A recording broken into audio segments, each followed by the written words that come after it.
विविध प्रकल्पांच्या भूमिपूजन कार्यक्रमासाठी पंतप्रधान नरेंद्र मोदी यांचं दुपारीच मुंबईत आगमन झालं होतं। मात्र भाजपसोबत केंद्र आणि राज्यामध्ये सत्तेत भागीदार असलेल्या शिवसेनेचे पक्षप्रमुख उद्धव ठाकरे यांच्यासह शिवसेनेचे मंत्री मराठवाड्यातल्या बीड जिल्ह्यात दुसऱ्या कार्यक्रमासाठी उपस्थित होते। यातूनच या दोन पक्षांमधल्या संबंधांचं चित्र स्पष्ट झालं। बीड जिल्ह्यातल्या 1000 शेतकऱ्यांना प्रत्येकी 10,000 रुपयांचं वाटप करण्यात आलं। आम्ही सत्तेत आहोत, मात्र आमची बांधिलकी सत्तेशी नाही तर जनतेशी आहे, त्यामुळेच बीडच्या शेतकऱ्यांना आधार द्यायला आलो असं उद्धव ठाकरे यांनी यावेळी बोलताना सांगितलं। योगायोगानं आज बीडमध्ये पाऊसही झाला, त्यामुळे येत्या काही दिवसात पिण्याच्या पाण्याचा प्रश्नही सुटेल अशी आशा शिवसेना पक्षप्रमुखांनी व्यक्त केली।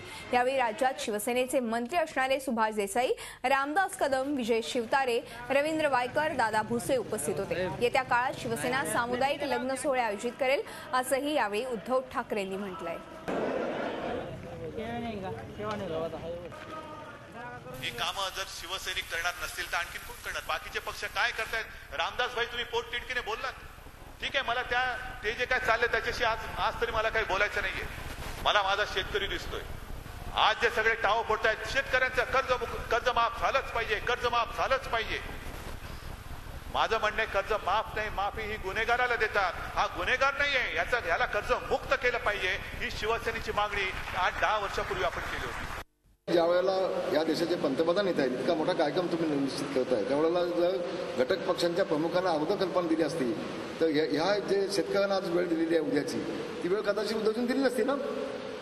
आता शेतकरी महत्वाचा की तो कार्यक्रम महत्वाचा असा प्रश्न निर्माण होतोय। आणि म्हणून या आता रावसाहेब दानवे यांनी जाणं किंवा आता कुठल्या कॅबिनेट मंत्र्यांनी जाणं तिथे, त्यापेक्षा 8 दिवसाच्या अगोदरच जर का अशा पद्धतीचं नियोजन एक मिटिंग झालं असतं तर प्रश्न लोकांना प्रश्न पडला नसता।